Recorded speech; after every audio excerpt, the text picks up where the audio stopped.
can gi ku jigéen ki ñuy bëgg can gi lu mu gën a tuuti sëy bi gën a barkeel. waaw mais nag daal dañ jëlaal jaan. waaw kay. parce que dañuy bu dee jàkka ja can gi dañuy laaj rek lu yem. di yem. mooy des fois am 10 000 francs 20 000 wala 15 000 yooyu daal ça dépend ci jàkka ñu maye ñu def ko can ñu maye. mais après ci par contre am na indirectement lu ñu lay laaj bu ñu ko tuddee can. mooy 1 million yeeg 1 million 5 2 millions ba moo xam fu waa ji yem. loolu xam nga kenn du ko parce que duñ ko bëgg a tuddee can muy indi problème. mais boo xoolee mooy can. mooy can gi rek mooy li ngay may nit ki ku tam.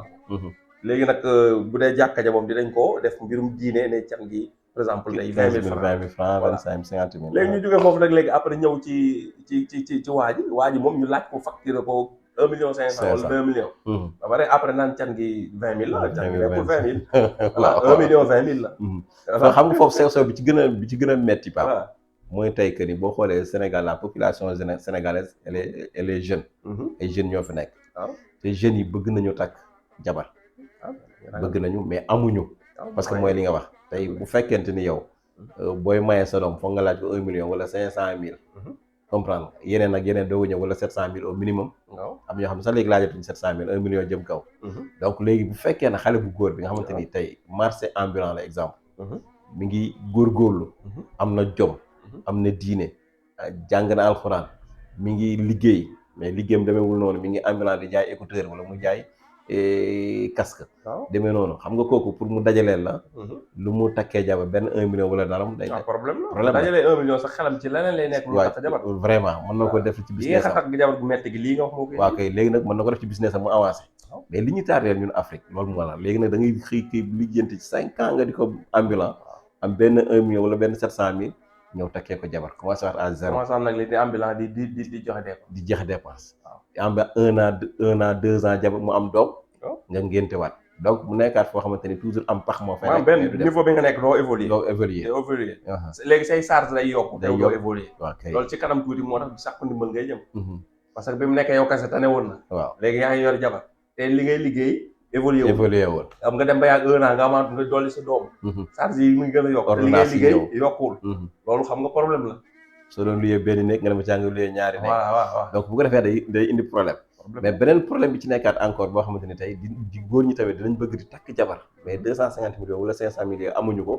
te bu ko defee nag xale yu jigéen ñi dañuy gën a lamb bu ko defee jigéen ñi tamit dañ fay toog du ñu am jëkkër donc ça aussi c'est un autre problème. bu ñu amul jëkkër seytaane pour mu dugg leen dañ def day loolu maraan yeeg yooyu dafay yomb. day yomb moo tax li ci am solo du may gu njëkk gi mais li mag ñi daan wax ni may gu dëkk. may gu dëkk mooy. tey même xale bi boo gisee ni bëggante nañ. yow parent bi moom boo ci doon def sa xaalis te may leen ci farata su nag mu ñu dem. waaw te ñoom mën a continuer. dëgg la moo gën tey yàq bi ñu nekkee. bu ko defee waa ji 1 million boobu mu yoroon mu investir ko ci benn projet. waaw au lieu mu koy may ko jigéen ki mu koy xottee ay yére. waaye yére yoo xamante ni du feeñ fenn. voilà parce que dañ koy jox pour jigéen ki mu demee xottee ko yére ñu togg ci añ togg ci ndaw kii yëpp mu jeexaat. le lendemain kañ mayeen 1 million baag ka maye woon 1 million baag ñañ joxoon 1 million ñëpp commencé waat ku nekk di ñaan 100 francs wala 200. on commence à zéro. donc lu irréaliste la ñuy def. la ñuy def waaw. irréaliste. te ñu xam ko comme ni nga ko waxee nii xam ko ma xam ko. mais duñ ko def ñiy déglu vidéo bi nii lañ ko xamee. mais duñ ko def kenn suñu du yëkkati loxoom pour mu deñ fi. ah ouais c'est sûr loolu doo xam loolu malédiction la wala lan la sax finalement. loo xam ne ñun ñëpp xam nañ normalul mais ñu bokk ci dëkk bi muy dox. mais xam nga lu ko waral Pape mooy bon xam nga ku nekk da ngay bëgg nii laa toll nii laa mel te fekk meloo noonu xam nga li ma la tey man su ma doon takk jabar il faut que mu wane ni mën naa ko dem may xale bi 500000 wala 700000 wala 1 million indi réception bi nangam ceet gi ainsi de suite nga financé ci plus de 1 million 500 2 millions. xëy di ñaan 100 francs wala 200 yooyu ndekkee wala yooyu commencé waatee sa business. mu nekkaat un problème donc mooy li ma la sànq ñu demaat 1 an xale bi mu am doom nga am problème mu ngénte donc toujours noonu ngay dundee di def. waaw da ngay te pourtant bu fekkoon nag dañ ko def mariage bu ndaw boo xamante ni bu simple la. yenn finance bi bañ ci am di ngeen mën a jël xaalis boobu au moins dem liggéey ci seen business. def ci seen projet continuer dans 1 an 2 ans di ngeen mën a nekk seen financièrement di ngeen mën a indépendant. parce que mën a dem seen yoon. projet de mariage nekkul. maanaam góor gi dem takk jabar jeex na rek di liggéey di dundal mook jabaram ñu continuer si noonu kese loolu du projet de mariage ñaar ñiy sëy dafa war a am ñoom lu ñu war a concevoir war ko bâtir pour seen avenir. te loolu ñaar ñi la war a nekk. nekkul góor gi rek moo war a dem di lijjanti moom joxe dépense am lijjanti yooyu mu yem fa déedéet même bu fekkee ni jigéen gi dafa ne jigéen femme foyer la parce que day gérer ay njabootam ak di et cetera jëkkër ji mooy dem di liggéey jëkkër ji li muy am moom ci économiser ko bañ mën ci réaliser dara dañu war a participer moo tax dañoo war a def partenariat xool ñoom ñaar nan la ñuy évoluer même kii bu dee xaalis lay indi yow am ngam xel bu ko yàqal xaalis la économiser googu ngeen xool nan ngeen ciy mën a réaliser ay projets yoo xam ni pour seen famille la loolu nag jigéen ñi bëri duñ ko def ci góor gi day dem indi liggéey jox leen ñu yàqate pasaree ko jaaxaan defe na ñoom ñoo ci nekk nag def ko affaire diriyànke yooyu quoi defe na nag dañoo intelligente nag dañuy xeesal ba wee di sol yére rafet diriyànke di yàq seen xaalis jëkkër defe na dañoo yeewu te fekk di jaay taar dañoo yandoor bu yàgg nag comprendre luñu xew mariage projet la waaw projet la ñaar jigéen gi góor gi dafa am lu ñu war a fondé war koo tabax war a am ay njaboot ñi nga njaboot yooyu maanaam yow nga professeur nga demoon ubbi benn usine tey di ci liggéey ay produits yoo xam dafa sophistiqué di ko jaay di defar di évoluer usine bi di évoluer produit évoluer nga am benn doom war a fexe doom jooju nekk nit ku normal moo gën a sérieux loolu waaw ngandum projet la nit ki nga takk jabar am benn doom ji war a fexe mu nekk nit ku normal ëllëg loolu projet boo gën a ngand amul mais nit ñi loolu fi ne yitteelu leen waa noonu ce qui fait que nag dañuy fekk loo xam ne après du farata ñu dem sonn ba am alal ñëw def ko ci loolu farata liy farata rek léegi après duñ ci am soxla parce que dépense quotidienne bis mu ne yàgg li nga war a dund ak sa njaboot loolu bis mu ne mënut a ñàkk ngénte li neex def la neexul def mais finalement ngénte li la ñuy jël def ko priorité ci kaw añ bi ñu war a togg sax jour comprendre nga ce qui fait que après nga jël xaalis lépp yàqate ci ngénte li suba boo xëyee am problème mu dépense nga yow loolu moom am ndof mënu ko weesu te foofu ma wax la Pape benn maire bu ma doon jëndee garab temps yële yàgg na def naa naanaa la daan jënd naanaa lay jaay ma romb muy jaay naanaa caaro yi xëy na sax bu seetaane vidéo bi dina xam ki may wax fenn léegi ci muy jaay naanaa noonu ñuy wax ci affaire yu demee nii mu ni man kay ku weddi laaj ma nee na moom dafa yoroon place bu baax di commerce xaw ma Pikine la wax xaw ma Dakar daal la ko amee place waaw nee na ñu ndeyale ko waaw nee na fekk mu amoon terrain mu dem jaay terrain ba pour ndeyale ji de pour dem ci ndeyale ga jaay terrain bi jël xaalis bi mu amoon bénéfice ak yëpp teg ci dem na ci ndeyale ga dem yàq fa xaalis nangam xam nga ba affaire yi jeex mais dafa ñëw mel ni yàlla da ko natt place ba doxatul loolu mu commencé am crise dafa jekk ba jàgg léegi foofu ma lay wax ñu jaay naanaa la mujjee te mu ngi woon place bu baax léegi ñàkk na terrain bi ñàkk na place am ci te ci ndey la dong lañ ko defee moom ndey la dong lañ ko defal donc bu ko defee nag gis nga moo ma doon nettali lii donc bu ko defee nag yooyu nag noonu la fi baree encore noonu la fi baree c'est-à-dire man toujours dama koy wax sunu waa kër man leen c'est-à-dire jigéen ñi ni ñu organiser woo baax na ci ndimbal mais ni ñu koy exploité moo baaxul xam nga waaw kay xam nga tey ku am xew sa doom di sëy wala demee noonu ndawtal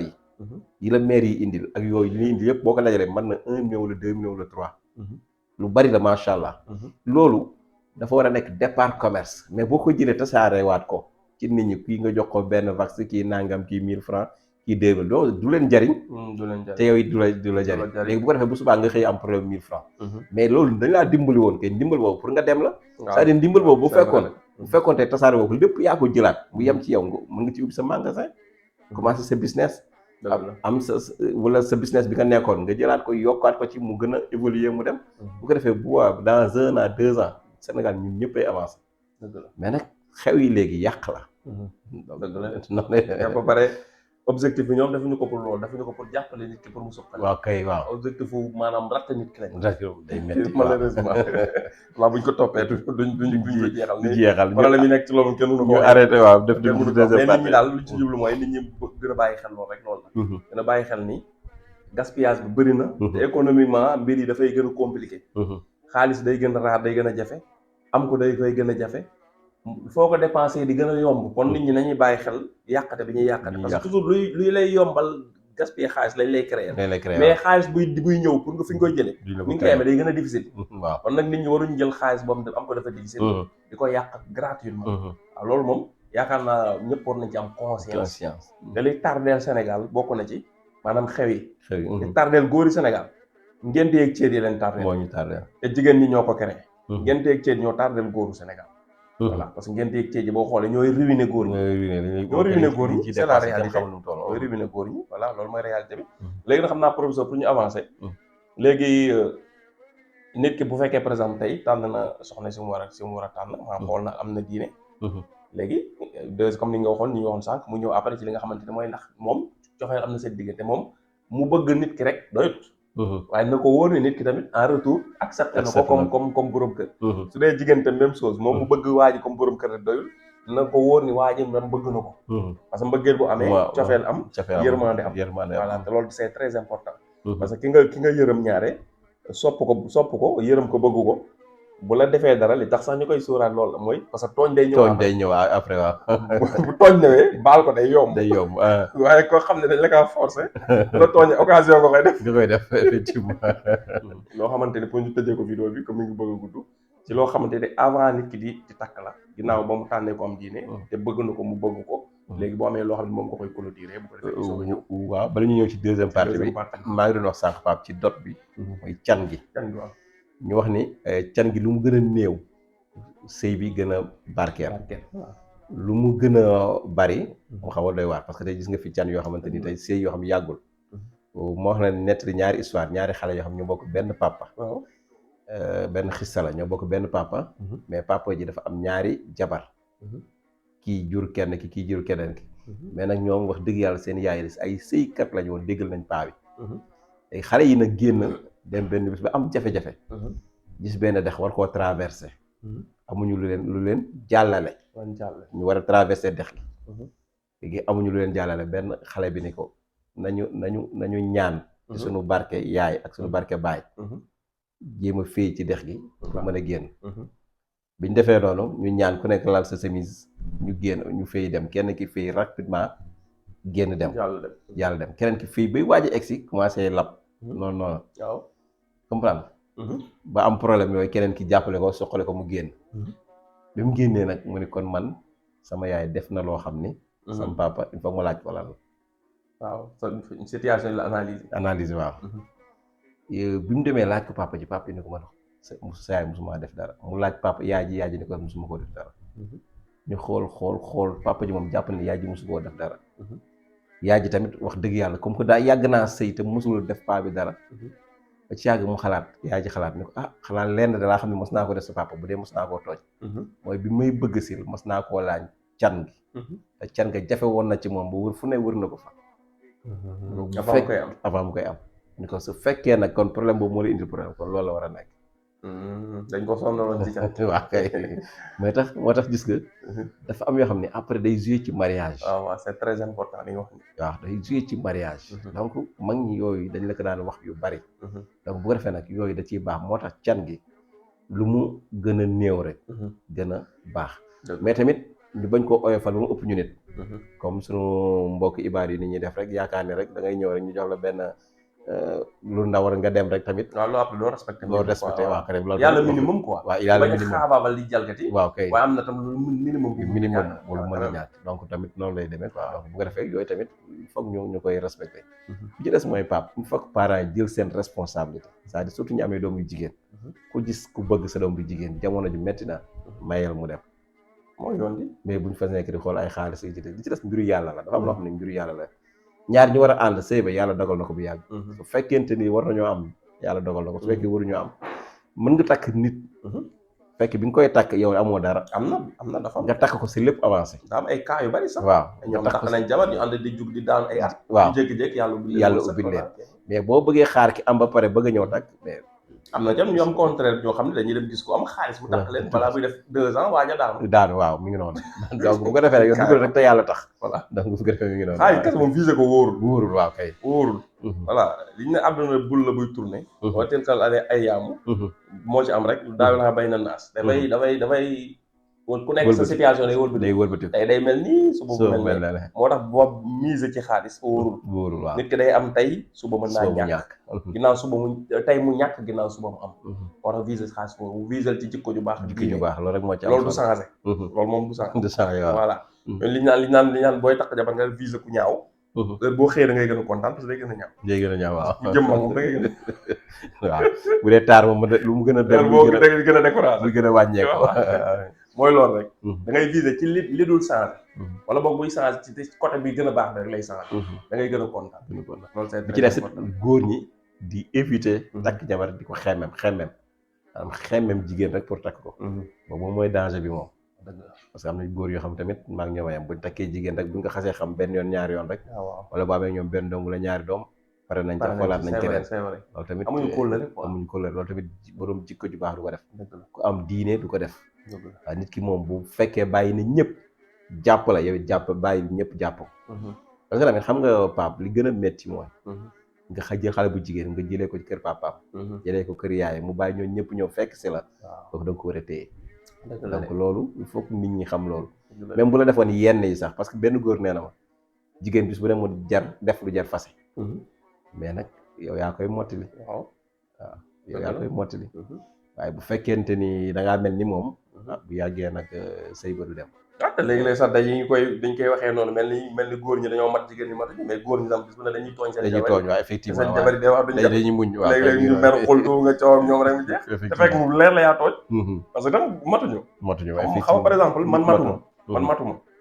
léegi may xaar ci sama soxna moom mu mat loolu égoïste la quoi waaw yow mu leer man matuma am naa ay manquement am naa ay défaut léegi may xaar ci sama soxna moom mu bañ am benn défaut loolu égoïste la parce que kenn ku ne am nga ay défaut xam nga say défaut sa soxna tam am na ay défaut xam nga ay défaut léegi da ngay xool qualité yi nekk ci moom nga muñee ko défaut yi nekk ci moom mu xool qualité yi nekk ci yow mu muñee ko défaut yi nekk ci yow complémentarité da ngeen di mottalante rek mais booy viser ay défaut rek moom sa bopp nga war a njëkk moom laa commencement bi moo la commencé ci man moo taxoon commencement vidéo bi ma ne dangay commencé sa bopp waaw dangay commencé sa bopp déjà loolu la boo commencé sa bopp rek yeneen ki du la jaaxal voilà loolu mooy problème situation lu nekk rek boo indee sa bopp nga teg sa bopp rek ok di nga xam nan ngay comporté woo waaw loolu c'est très important kon professeur ñu bàyyi la tàkkatoo ba deuxième partie bi donc ñu leen di nuyu di leen sant di leen gërëm xam naa vidéo bi xaw na gudd mais liñ bëggoon a développé mu sax mënuñu koo développé parce que dañuy bañ vidéo bi gudd mais ci wàllu préparation sëy mën nañ ci def sax plus de 10 vidéo mais nag sinon bu ñu ko toppee vidéo bi day gudd donc ñu ñëw ci deuxième partie bi incha allah wax nag ñaar ñi bu ñu xasee dencante nan la ñu war a comporté woo incha allah waaw foofu mooy gën a nekk purement affaire sexualité lay nekk waaw ñi ni ñu war a di sëyee ci kaw lal ak comportement yi ñu war a am te mu dëppoo ak lu nite dëppoo ak diine waaw incha allah ci deuxième partie kon professeur ñu ngi lay remercier di jox rendez-vous ñi ñuy suivre ci deuxième partie incha allah jërëjëf